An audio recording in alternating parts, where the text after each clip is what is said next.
ধর্মচারণ বিষয়ক নানাবিধি উপদেশ দেওয়া আছে। রোমীয় 12 অধ্যায় 1-2 পদ যে প্রভু কিভাবে আমাদেরকে শেখায় যে আরাধনা কি সেই বিষয়ে এই রোমীয় পুস্তকে 12 অধ্যায় 1-2 পদ সেখানে লেখা আছে। অ্যাকচুয়ালি আমরা আমাদের জীবনে এই সঠিক মানে খুঁজে পাই না, বুঝতে পারি না অ্যাকচুয়ালি যে এই চার্চ আমাদের জীবনে বা আমাদের পারিবারিক জীবনে কি ভূমিকা পালন করে।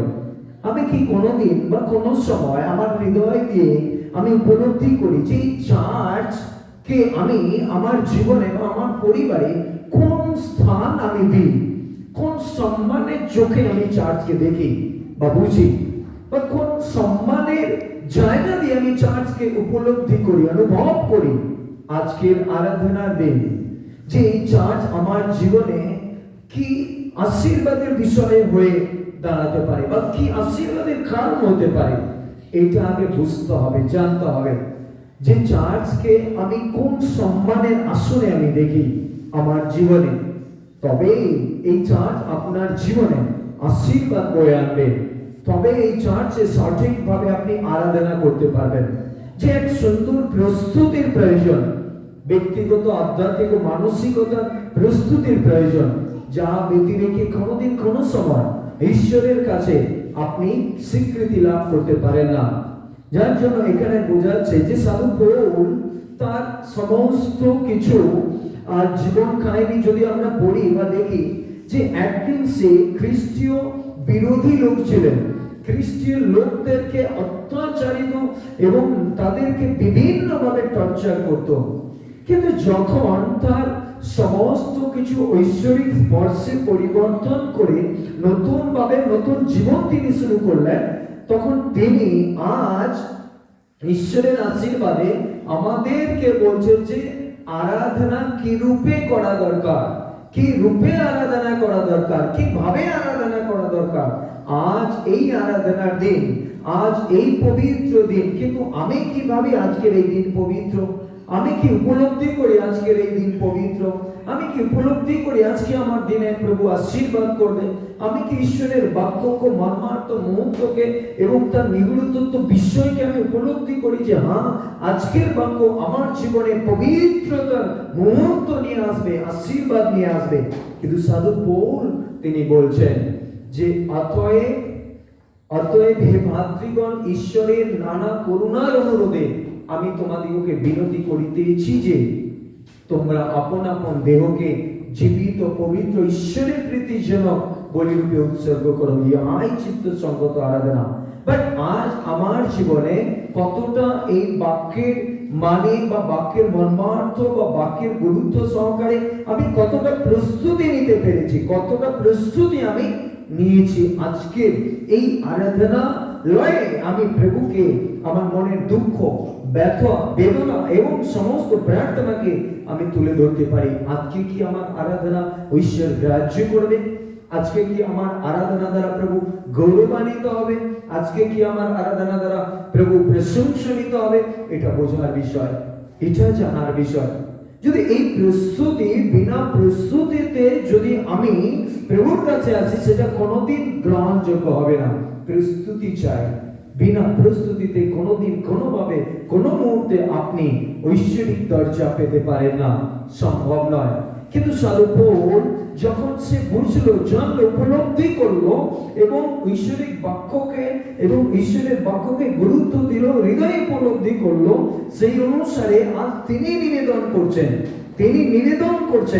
তিনি অনুরোধ করছেন, আমি অনুরোধ করিতেছি হে আমার ভাতৃগণ, হে আমার প্রভুতে প্রিয় ভাতৃগণ, হে আমার প্রভুতে আশীর্বাদ প্রাপ্ত ভ্রাতৃগণ, এই রূপ প্রস্তুতির সহিত প্রভুর কাছে ফিরে আসো, এই রূপ প্রস্তুতি সহকারে তোমরা আমার কাছে ফিরে আসো। আজকের দেখুন এই মহামারীতে ভয়ানক সময়কালে যখন লোকেরা তার প্রিয়জনকে হারিয়েছে, যখন লোকেরা তার আত্মীয়জনকে হারিয়েছে, তার পরিবারের মেম্বারকে হারিয়েছে, তার পরিবারের প্রিয়জনদেরকে হারিয়েছে, হাহাকার হৃদয়ে কাঁদছে। কিন্তু আজ দেখুন আপনাদেরকে টোটালি সেফ রেখেছেন। কারোর জীবনে, কারোর পরিবারে কোনো ঘটনা ঘটেনি, কারণ ঈশ্বর তার ছায়া দ্বারা আপনাকে ঘিরে রেখেছে। ঈশ্বরের পরিকল্পনা আপনার জীবনে আছে, তাই প্রভু আপনাকে ঘিরে রেখেছে, তাই প্রভু আপনাকে আশীর্বাদের ছায়াতে রেখেছে। কিন্তু তার সেই সমস্ত করুণা অনুগ্রহকে যদি আজ আমরা উপলব্ধি না করি, বোঝার চেষ্টা না করি, বা সেই সম্মানীয় জায়গা দরজা যদি প্রভুকে না দিই, তাহলে কিন্তু প্রভু আমাদের থেকে মুখ ফিরিয়ে নেবেন, মুখ ফিরিয়ে নেবেন। কিন্তু সাধু পৌল সে কোনোভাবে কোনো পরিস্থিতিতে ব্যর্থ হয়নি, তার কারণ সে জীবনের চেয়েও প্রভুকে আরো বেশি ভালোবাসতো। তাই তিনি জানেন, তিনি জেনেছিলেন যে আমার প্রভু জয় দেবে, আমার প্রভু আশীর্বাদ দেবে, আমার প্রভু দয়া দান করবে, আমার প্রভু বিপদ মুক্ত করবে, আমার প্রভু সমস্ত আশা পূর্ণ করবে, আমার প্রভু সমস্ত সম্ভবকে সম্ভব করবে। সেই হৃদয়ের গভীরতার গভীর থেকে, অন্তরের অন্তঃস্থল থেকে প্রভুকে সম্মান করেছিল। তাই প্রভু তাকে কোনো সময় কোনো মুহূর্তে পরাজিত হতে দেয়নি, কোনো মুহূর্তে।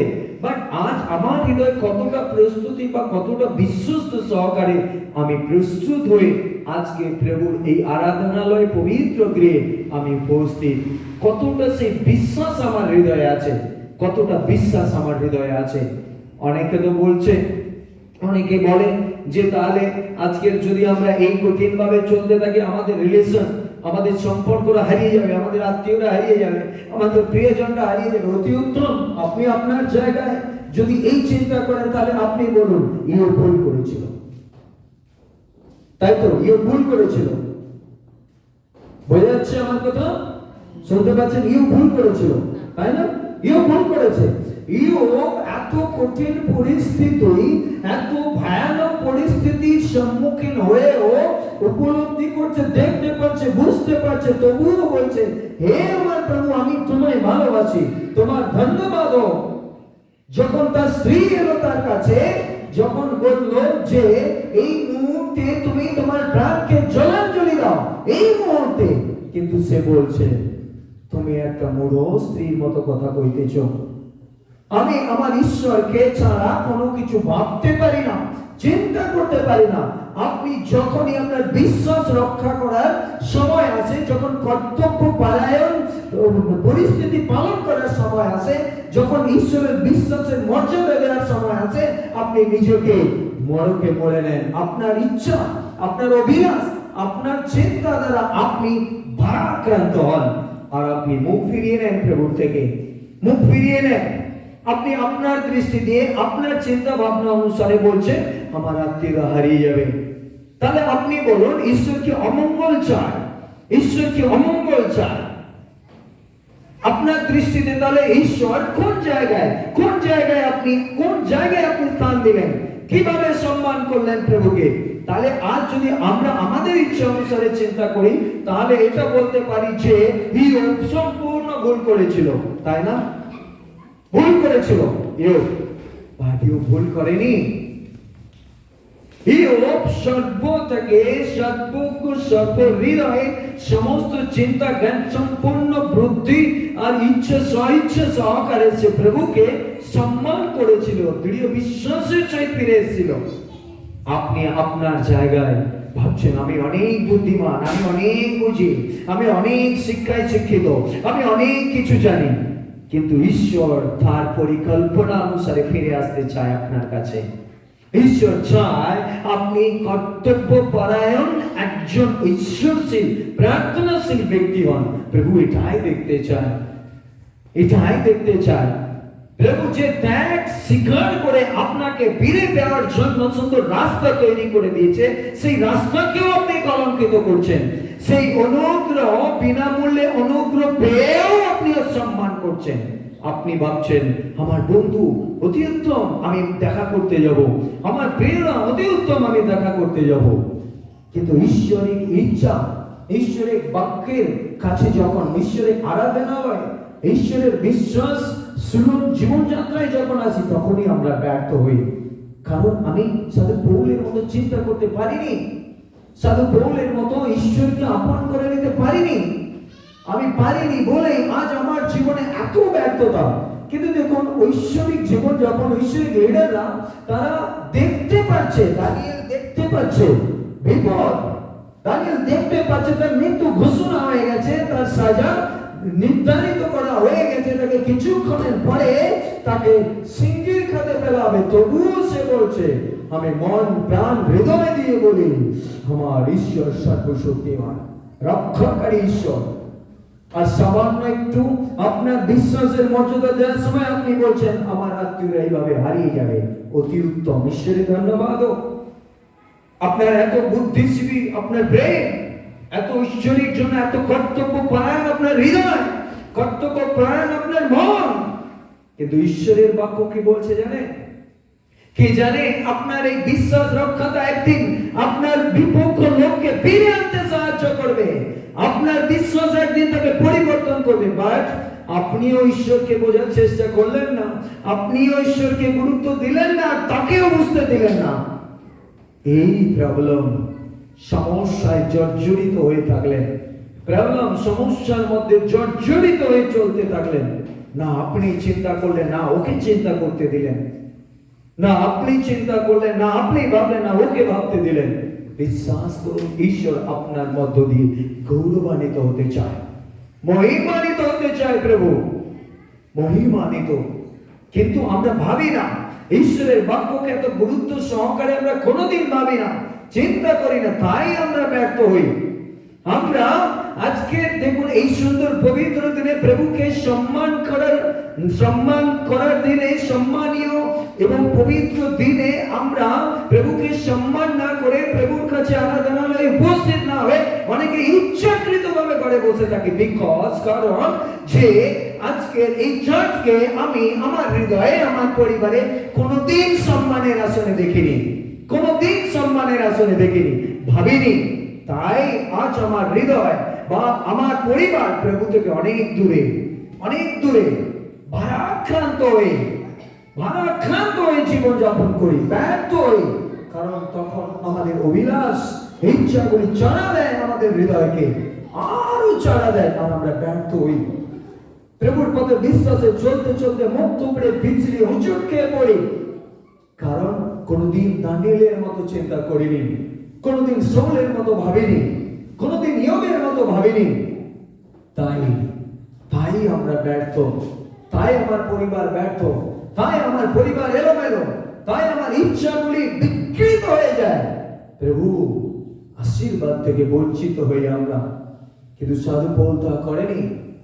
সমস্ত কষ্ট, জ্বালা, যন্ত্রণা যদি আপনি প্রথম করিন্থী 11:24 থেকে দেখেন, ভয়ঙ্কর সমস্যার সম্মুখীন হয়েও তবুও তিনি প্রভুকে বললেন, প্রভু আমি তোমাকে ভালোবাসি। তার ভালোবাসার স্বরূপ প্রভু নতুন জীবন তাকে দিয়েছিল। তার হৃদয়ে, তার সর্বাঙ্গে প্রভুর আশীর্বাদ বিরাজ করেছিল। যদি প্রেরিত 28 অধ্যায় আপনি দেখেন, যখন রোমে পাড়ি দিয়েছিলেন সুসমাচার প্রচারের জন্য সাধু পৌল এবং তার সঙ্গীরা সমস্ত প্রস্তুতির সহিত, যখন ভয়ঙ্কর ঝড় এলো, সমস্ত কিছু ফেলে দিচ্ছে, খাবার টাবার সমস্ত কিছু ফেলে দিয়ে ঝড়ে যখন সেই জাহাজ ডুবলো, তারা একটা দ্বীপে গিয়ে উঠলো, মিলিত দ্বীপ। সেই মিলিত দ্বীপে যখন গিয়ে উঠলো, সেখানে উঠে যখন সেই ঠান্ডার সময় আগুন পোহাতে লাগলো, আর সেই কষ্টে আগুন দেওয়ার সময় একটা কাল সর্প বেরিয়ে এলো, বেরিয়ে তার হাতে কামড় দিল। লোকেরা ভাবছে মনে হয় এই মুহূর্তে মারা যাবে, এই মুহূর্তে মারা যাবে, এই মুহূর্তে ফুলে মারা যাবে। কিন্তু অনেকক্ষণ পর যখন সে মারা গেল না, ওই একই লোকেরা বলছে, এ দেবতা, এ কি দেবতা। যে লোকেদের আপনি সঙ্গ দেন, যে লোকেদের কথা শুনে আপনি চলেন, দেখুন তারা কিভাবে পরিস্থিতিকে পাল্টে নেয়, কিভাবে তারা যখন যেমন তখন যেমন মানিয়ে নেয়। এক্ষুনি বলছে এই লোকেরা, এই লোকটা কি হবে, মারা পড়বে। আবার যখন মরল না বলছে ইনি দেবতা। সমরূপ আমরা কি করছি না? সমরূপ আমরা কি তাদের দলে পড়ি না? ইয়োবের জীবনে দেখুন, যখন তার জীবনে ভয়ঙ্কর সমস্যা এলো, লোকেরা বলল এ মনে হয় ঘোর পাপী, ঘোর অপরাধ করেছে, ঘোর অন্যায় করেছে, তাই আজ ঈশ্বর সমূলে ওনাকে শেষ করেছে। এই লোকেরা, তার আত্মীয়রা, এমনকি তার স্ত্রীও। কিন্তু সে চেয়েছিল, প্রভু আমি তোমাকে সম্মান করতে চাই, তবু তার এই গোষ্ঠা ধরে প্রভুর জন্য কুকথা বাড়ায়নি। প্রভু তোমার ধন্যবাদ হোক, প্রভু তোমার গৌরব হোক, তোমার মহিমা হোক, তোমার নাম উচ্চকৃত হোক। প্রভু শেষ সময় তার বিশ্বাস অনুসারে সমস্ত কিছু যখন তেমন ফিরিয়ে দিল, ইয়োব 42:10 যখন সমস্ত কিছু ফিরিয়ে দিল, সকলে ফিরে এলো, সবাই আবার সম্মান করলো। তুমি ঈশ্বরের দাস, তুমি একমাত্র ঈশ্বরের বিশ্বস্ত দাস। ঠিক আজ আমরাও তেমন করছি, যখন যেমন তখন তেমন। রবিবার, আজকে রবিবারের মতো আমরা তৈরি হয়ে গেলাম, প্রস্তুত হয়ে নিলাম, বাট আমার মনটা পড়ে আছে ঘরে, আজ রবিবার, কিভাবে উদযাপন করবো আমার পরিবারে এই রবিবারকে, কিভাবে উদযাপন করবো, কিভাবে উদযাপন করতে পারি। কিন্তু প্রভুর জন্য সেই হৃদয় নাই, প্রভুর জন্য সেই ইচ্ছা নাই, প্রভুর জন্য সেই চিন্তা নাই, সেই বিশ্বাস সহকারে প্রভুকে বলতে পারিনি। তাই আজ আমি, আমার পরিবার ব্যর্থ, তাই আমার পরিবার আর আমরা ব্যর্থ, তাই আমার মণ্ডলী বিভিন্ন ভাবে পরাজিত। বিকজ প্রভুকে সম্মানিত করতে চায় না, প্রভুকে গৌরবান্বিত করতে চায় না। যে যা করে করুক, কিন্তু আমি, আমার পরিবার, যিশু তার জীবনে সে বলেছিল, যে যা করে করুক, আমি আমার পরিবার তোমার সেবা করব। তারা বিভ্রান্ত হয়নি, তারা অসহায় বোধ করেনি, কারণ তাদের দৃষ্টিতে, তাদের ইচ্ছাতে, তাদের বিশ্বাস সহকারে প্রভু সর্বশক্তিমান ছিল, সর্বশক্তিমান। আমরা কি করি? আমরা অনেক সময় করি যে যখন কেউ ভুল করে তার ভুলগুলোকে সংশোধন করি না, বলছি আমার আত্মীয় এইভাবে তো শেষ হয়ে যাবে, হারিয়ে যাবে। आपके चार्ज जो विपद में जा रहा है, आपके चार्ज जो खराब रास्ते में जा रहा है, उसका क्या? आप जो यीशु का वचन नहीं पालन कर रहे, उसका क्या? आप तो कभी बाइबल के अनुसार नहीं सोच रहे, उसका क्या? आपके दोस्त जो गलत कर रहे हैं, वो उसका क्या? उसका क्या करे? ना आपने सोचा, ना उनको सोचने दिया। आपने ये भी नहीं किया, है मेरे दोस्त तूने गलत काम कर रहा है, नहीं करना चाहिए, वो बोलने के बदले में आपने क्या किया? उसका साथ दिया। ईयोब ने नहीं किया। उसके मिसेस जब आया, बोला कि अभी मरो, अभी मर जाओ, यीशु को छोड़ दो, अभी मर जाओ। उसने ऐसे नहीं किया। उसने कहा, आप चाहे तो जा सकते, मैं मेरा प्रभु को कभी नहीं छोड़ूंगा। मेरे प्रभु के लिए इतना भी विश्वास कम नहीं होना चाहिए, क्योंकि मैं मानता हूं मेरा प्रभु महान है। मेरा प्रभु, मुझे पता है कि मेरा प्रभु कभी मेरे जीवन में खराब काम नहीं कर सकता, कभी भी वो मेरा दुख देख नहीं सकता। मुझे पता है, वो जानता भी है क्या हो रहा है मेरे जीवन में। मुझे पता है काल नया दिन आएगा मेरे जीवन में। मैं मेरे यीशु को जानता हूं, मैं मेरे यीशु को मानता हूं। इसीलिए उसने कभी भी प्रभु को छोड़ा नहीं, किसी के बातों में नहीं छोड़ा, किसी के बोलने पर नहीं छोड़ा, किसी के सुनने पर नहीं छोड़ा। कोई भी उनके विश्वास से टला नहीं पाए। उसने मन से, हृदय से प्रभु को माना। आज हमारा चार्ज, हमारा लोग कभी कभी तो सोच में, इतना गहरी सोच में खो जाता है कि उनको समझ में नहीं आता हम क्या करें। बट इतना क्यों समझ नहीं पाते कि मेरे प्रभु कभी भी अमंगल नहीं चाहता मेरे जीवन में, मेरे परिवार में, मेरे मंडली में कभी भी अमंगल नहीं करेगा। तो फिर हम क्यों प्रभु से दूर भागे? क्यों हम घर में रहते हुए भी चर्च में ना आए? क्यों हम प्रभु का पास रो के बोले, प्रभु मेरे भाई को लौटा दो, नया आशीष से लौटा दो मेरे भाई को, मेरे परिवार को नया कर दो, मेरे जीवन का नया बना दो, कि दाऊद की तरह, सलमन की तरह, यूब की तरह, दानियल की तरह, शौल की तरह मैं भी आराधना करूं। उतने विश्वास के समय आओ। हम रोते कब हैं? जब प्रॉब्लम में फंसते हैं हम, जब प्रॉब्लम आता है आपके जीवन में, तब आप कहते हैं आइए पादरी साहब, आइए चर्च के लोगों, मेरे लिए रो, मेरे लिए रो, प्रभु को बोलो। तब प्रभु का जरूरत होता है। प्रॉब्लम जब आते हैं तब हमको समझ में आता है कि यीशु कौन है, क्या कर सकता है। उससे पहले हम कभी नहीं सोचते, कभी नहीं सोचते, कभी भी प्रभु का वचन को हम नहीं देखते। लेकिन शौल ने कहा कि आपके जीवन को जीवित भावे प्रयास से, विश्वास से आपको प्रभु का पास आना है, प्रभु को बोलना है। फर्स्ट ये आप सोचो कि मेरे जीवन में, मेरे परिवार में यीशु को हम किस नजर से देखते हैं, किस नजर से हम मानते हैं उनको, किस नजर से हम सम्मान करते हैं उनको। वो सोचना है पहले कि हम यीशु को किस तरीके से मानते हैं, हम और मेरे परिवार। तब ना आपके अंदर प्रभु काम करेगा। अगर आप प्रभु को उस दर्जा, पवित्र का दर्जा देते हैं, मानते हैं, सम्मान करते हैं, तो फिर खराब काम करने के लिए क्यों आप बोलते हैं? क्यों दूसरे के लिए बोलते हैं हमारा ये हो जाएगा, वो हो जाएगा, ये नष्ट हो जाएगा, ये खराब हो जाएगा? ऐसे सोच क्यों आते हैं आपके मन में?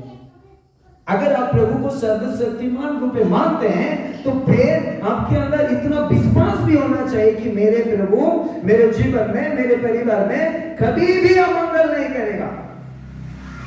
हम एक दिन ना एक दिन जयी हम होंगे। इतना विश्वास होना चाहिए आपके अंदर कि मेरे प्रभु जय देने वाला प्रभु है, मेरा प्रभु आशीष देने वाला प्रभु है, मेरा प्रभु जीवन देने वाला प्रभु है, मेरा प्रभु प्रार्थना सुनने वाला प्रभु है, मेरा प्रभु मेरे परिवार का नया बनाने वाला प्रभु है, मेरा प्रभु मेरे मंडली को नया बनाने वाला प्रभु है। हम सोच नहीं पाते। यही है प्रभु। आज आपको पता है, आज आपको पता है hallelujah mission, Baptist mission, RC mission और सेमी एडवेंटिस्ट जो मिशन है, यहाँ पर सब लोग आते हैं प्रेयर देखने के लिए, कैसे पवित्र आत्मा का काम हो रहा है। वो लोग देख देख के ऐसे नहीं, खड़ा भी नहीं रह पाते। वो लोग के अंदर भी प्रभु काम करता है। ऐसा क्यों हो रहा है? प्रभु आना चाहता है आपके पास, प्रभु आपके परिवार में, आपके जीवन में काम करना चाहता है, बट हम कभी बोल नहीं पाते। विश्वास के समय मेरे परिवार में क्या करो, 2 दिन 3 दिन 4 दिन किए, उसके बाद फिर मेरे जगह में, मैं जहां पर था वहां पर चला गया। आज जितने लोग यहाँ पर बैठे हैं, सोचो कि हमारा मन में क्या चल रहा है, अभी क्या हो रहा है मेरे मन में। उतना विश्वास कि मेरे अंदर है। मैं ये बोल सकता हूं कि मेरे प्रभु, मैं मानता हूं तू ही सर्वशक्तिमान है, तू मेरे जीवन में काम करेगा। आज मेरे प्रार्थना, मेरे प्रॉब्लम को, मेरे हर एक समस्या को तू सुनेगा, उसके बदले मुझे आशीष देगा। अगर इतनी सोच, इतने विश्वास आपके अंदर नहीं है, तो मैं कहता हूं कितने भी आराधना करो, प्रभु काम नहीं करेगा, प्रभु की आशीष नहीं मिलेगा, कभी भी नहीं होगा आपके जीवन में प्रभु का काम, क्योंकि आपकी सोच नहीं पा रहे हैं, आप प्रभु को उस दर्जा नहीं दे पा रहे हैं। आपके अंदर वो विश्वास ही नहीं है कि मेरे प्रभु काम करेगा, मेरे प्रभु मेरे परिवार में, मेरे जीवन में, मेरे मंडली में नया काम करेगा। क्या इतना सोच के आपको अच्छा नहीं लगता कि लोग इस कोरोना में इस पृथ्वी को छोड़ के चला गया? उसकी माँ उसके लड़के के लिए रो रहा है, उसके पापा उसके बेटे के लिए रो रहा है, उनके परिवार, उनके प्रियजन को खोने का डर से, दुख से रह रहा है। लेकिन हमारा परिवार में कभी भी प्रभु अमंगल नहीं किया, कभी भी उस बीमारी नहीं आया। क्या ये प्रभु का काम नहीं है? बताइए, ये प्रभु का काम नहीं है? आपके इस गांव में कितने लोगों को कोरोना हुआ कि नहीं? हुआ कि नहीं? सुन पा रहे मेरे आवाज? हुआ कि नहीं? हुआ, लेकिन आपके परिवार में नहीं हुआ। प्रभु ने आप लोगों को आशीष दिया, प्रभु ने आप लोगों को सम्मान किया, उसके बदले हमको विश्वास के समय प्रभु को धन्यवाद देना है। प्रभु को धन्यवाद के साथ प्रभु के पास आना है। हम कभी ये नहीं सोचते कि प्रभु हमारे जीवन में काम करेगा, प्रभु हमारा दिल में काम करता है। आइए हम अपना प्रत्येक उठे दाঁড়াই আর এই সময় প্রার্থনা সহকারে বিশ্বাস সহকারে প্রভুর কাছে কেঁদে কেঁদে বলি যে প্রভু তোমার ধন্যবাদ হোক আজকের এই সুন্দর দিনের জন্য। প্রভু তোমার ধন্যবাদ হোক আজ থেকে চোখ বন্ধ করে দু হাত তুলে প্রভুর কাছে ধন্যবাদ জানাই। हे प्रभु मैं मानता हूँ, दया करो प्रभु, दया करो, ओ प्रभु दया करो, यीशु नाम में, ओ प्रभु दया करो, इस समय कृपा करो, ओ प्रभु दया